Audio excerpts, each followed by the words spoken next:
Hello everyone, this is Kira here.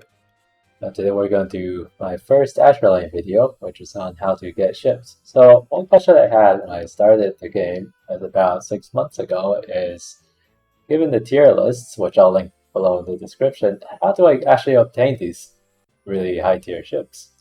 So I think what we need to realize is there are several ways of obtaining ships. The first way is we always start with a ship. We always start with the destroyer, actually, so that will be one of the 23, which have Oath, that was my starter ship, Javelin, or Laffy.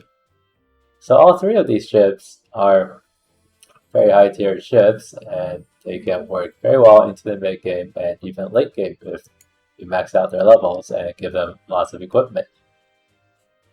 So they also have 3 solid ships, and if you happen to get all 3 of them early on, you can max limit break them and get Ayanami, which is another solid destroyer who has really high torpedo damage. So next up we have the build option, which the tutorial has shown us. So there are 3 pools here. The game doesn't really explain to you what the 3 pools are, but there is a light pool which includes all of the light ships, such as light carriers, destroyers, light cruisers, and repair ships. Next up we have the heavy pool, which includes light cruisers, heavy cruisers, battle monitors, battle cruisers, and battleships. So these are your sample-based ships mainly, so you want to build heavy if you need any battleships. And special is for carriers, light cruisers, heavy cruisers, repair ships, and submarines.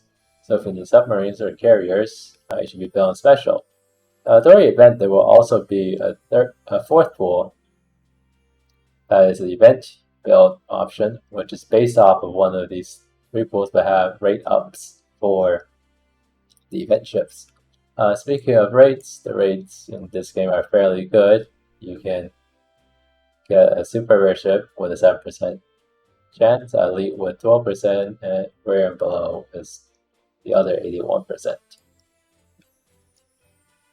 So whichever ship you need, you can build in that pool. So as an example, we will build a light ship.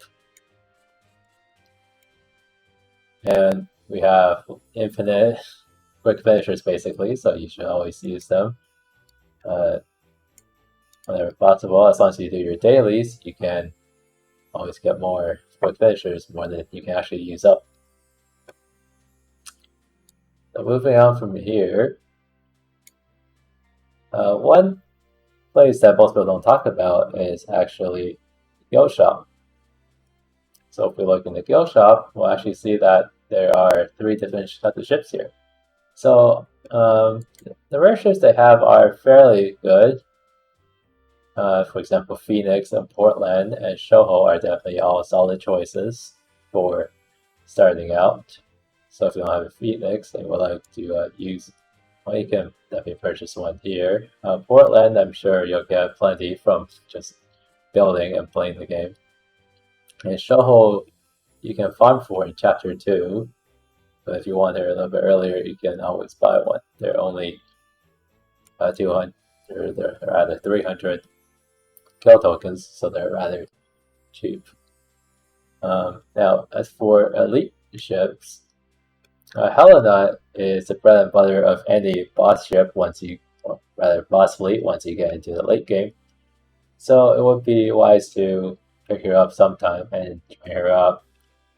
She is not exactly needed in the early game because she is kind of squishy and doesn't output a whole lot of damage. So Unicorn is a notable mention here. She is a very good healer, and she will work very well all the way into the late game, as long as you need healing. But she is definitely the best healer in the ship that's in this game that is easily obtainable. Arizona is a solid battleship for early game if you have no other options. she could be quite useful. So going back to the build shop, the construction, we also see that there's an exchange shop over here. So there's actually a rotation on this metal exchange for the SR ship. Right now it's Prince of Wales for my server, but you can get Hood or Enterprise or one of the other ships. I'll link below the description to the wiki page that explains this. And you can actually buy Universal Bullets or the Golden Bullets for the Medals of Honor, which you get from retiring rare and above ships. So if you see Hood here, you should definitely exchange for Hood because Hood is a very good early game ship and she'll basically carry you into the mid and late game. So next up, we have actually the campaign drops. So you will notice that you'll be spending a lot of time in Chapter 2. So in Chapter 2, we have several good ships. The starter ships all drop into one. So if you're missing copies of them, or if you want another different destroyer, you can always get one from here. Another notable mention from earlier is that both we have Arizona who drops here, and Shoho actually drops on 2-2 onwards. So you can actually grab a copy of Shoho, and she is another good healer ship once she is retrofitted. And lastly, the last place that new players would look for ships is the shipyard here. These are your blueprint ships. With the changes to PR1 along with PR1 cash up, which gives you 300 prints of any ship that you selected, I will heavily recommend researching Monarch once you're able, because she is the best PR1 ship there is, and she is still a tier 1 ship all the way down to this date. She is basically an upgraded version of Hood. She has very strong firepower, and she is quite tanky. And she has a very strong barrage that will literally carry you into the late game, and she is still usable today. As for the PR2 catch-up, you're also given 300 prints for PR2 ship after you're done with the PR1 ships. So